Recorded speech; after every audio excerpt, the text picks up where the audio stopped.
आखिरकार आ गए हैं बिहार उपचुनावों के नतीजे। एनडीए ने दर्ज की है अपनी ऐतिहासिक जीत और जन स्वराज और राजद के बुरे हालात दिखाई दे रहे हैं। नमस्कार, मैं हूं अनन्या सहाय और आप देख रहे हैं इस वक्त आर्यवर्त टाइम्स। हम सीधे आपको खबर पहुंचा रहे हैं बिहार के उपचुनावों से, जहां बिहार की सभी 4 विधानसभा सीटों पर हुए उपचुनाव के नतीजे आ चुके हैं। चारों सीटों पर एनडीए ने भारी मतों से जीत दर्ज कर ली है। इमामगंज में जीतन राम मांझी की बहू दीपा मांझी ने राजद के रोशन मांझी को 5,945 वोटों से हराया, तो वहीं तरारी के बाहुबली सुनील पांडे के बेटे विशाल प्रशांत ने जीत दर्ज की है। उन्होंने कुल 78,755 वोट मिले हैं। विशाल प्रसाद ने माले कैंडिडेट को 10,000 से ज्यादा वोटों से मात दे दी है। बेलागंज में जदयू की मनोरमा देवी ने भी जीत हासिल कर ली है। उन्होंने राजद के विश्वनाथ सिंह को 21,351 वोटों से हरा दिया है। और सबसे दिलचस्प मुकाबला तो रामगढ़ का रहा है।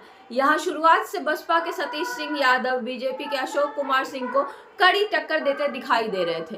हालांकि उसके बावजूद भी सतीश 1,362 वोट से हार चुके हैं। वहीं राजद के अजीत सिंह यहाँ तीसरे नंबर पर पाए गए हैं।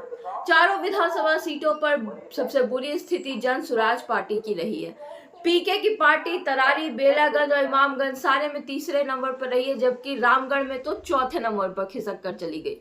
बिहार की 4 सीटों में 38 कैंडिडेट्स मैदान में उतरे थे। प्रशांत किशोर की जनसुराज पार्टी ने भी पहली बार ही चुनाव लड़ा था। जनसुराज इस चुनाव में सभी सीटों पर तीसरे नंबर पर रही और 13 नवंबर को चारों सीटों पर 52.83% वोटिंग हुई थी। तरारी में लगभग 50%, बेलागंज में 56%, इमामगंज में 51% और रामगढ़ में 54% वोट पड़े थे। अब बात यहाँ पे यह है कि जहाँ बिहार में इन उपचुनावों को सेमीफाइनल के तौर पर लिया जा रहा था, तो माना जाता है कि बिल्कुल बादशाह के तौर पर उभरी है एनडीए गठबंधन ने चारों की चारों सीटें ले ली है। यानी एनडीए ने सेमीफाइनल में तो अपने झंडे गाड़ दिए हैं।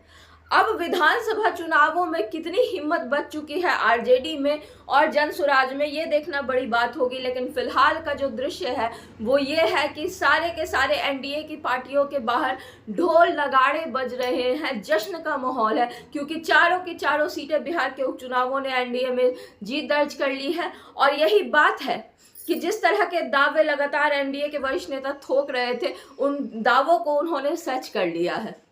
अब देखना यह होगा कि इस करारी हार पर राजद और जनसुराज की तरफ से विशेष टिप्पणियां क्या मिलती हैं। तब तक के लिए बाकी सारी अपडेट हम आपको पहुंचाते रहेंगे। हमारे साथ बने रहिए और देखते रहिए आर्यवर्त टाइम्स।